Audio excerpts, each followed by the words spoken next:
Alright guys, welcome back. This is just a quick tutorial on the one effect called Timewarp. It's a very popular effect and I know a lot of editors use it and a lot of students want to use it, so I have to make a separate tutorial for itself. So let's take a look at the clip we're going to mess around with. Just a deer prancing through a forest.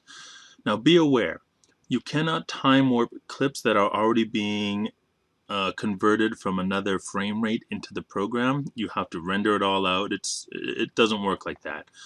So sometimes it won't let you. It's already kind of doing a time warp to some certain stuff. So if that's the case, if you want to do something like that, come and see me and we'll figure out a workflow. Having said that, for the most part, you go to your effects panel, your master bin, find this effects, go under video, go down to time warp. It's at the bottom of the list here. And then you'll find time warp itself. These other effects are a variation of Time Warp, but you can build them all in Time Warp.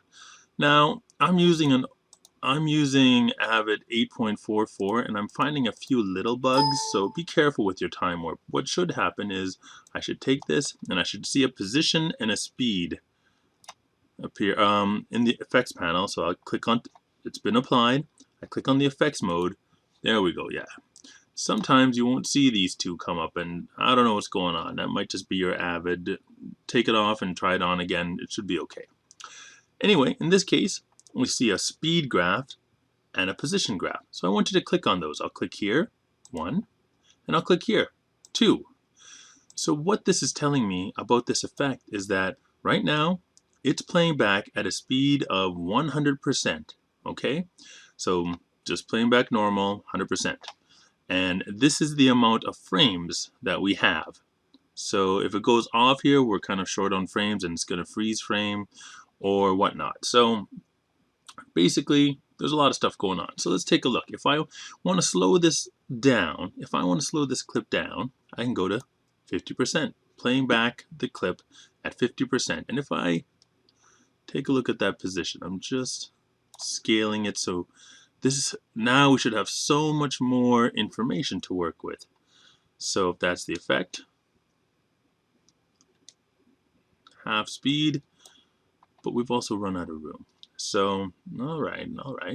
What if we were to play it back at double the speed? And notice how the position has been changed by it.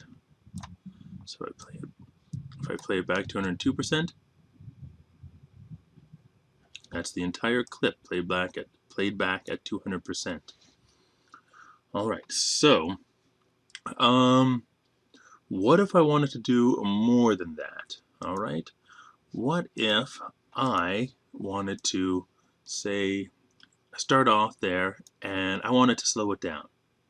Then you can add a keyframe or using your shortcut hotkey that you put on your keyboard, add a keyframe. So instead of playing it back at 100%, maybe I'll play it back at half speed. So it starts at 200%, but then quickly slows down to 50%. So let's check it out. Slowing down. You get the idea. Right here, slowing down for half speed.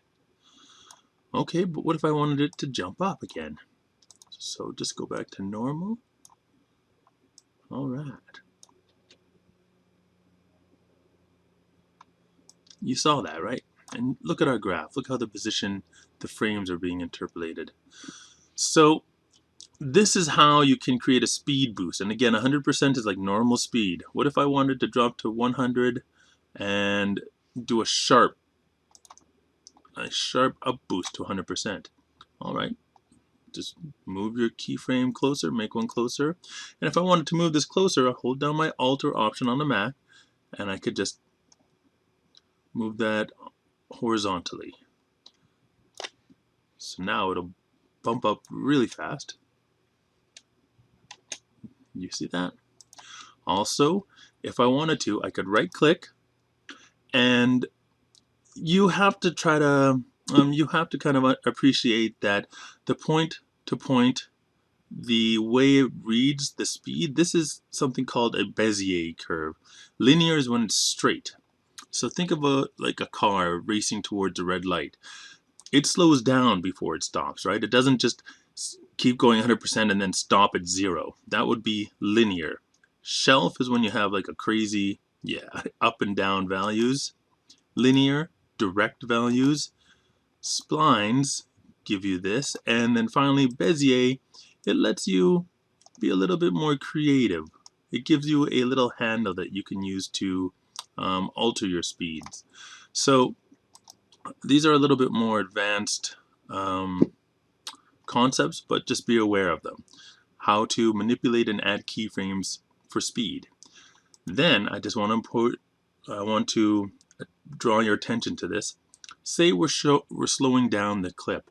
Sometimes the computer might want to take a look at an interpolated field where it scans the frame before and the frame after, and it blends them to make a better slow motion. So if you want better slow motion, these are all different types of ways of interpolating and manipulating the time warp. All right. Again, you can come and speak to me afterwards if needed. I won't even get into progressive or interlaced. That is for depending on what kind of camera you shot. Most of the time you want to keep it on progressive. And then finally, when you have something that you think is right, you want to render the effect off. Choose your hard drive and one effect to render. And this way it'll play back when you get back to your timeline. And there you go. So that is a brief tutorial of how to use the time warp effect. End recording.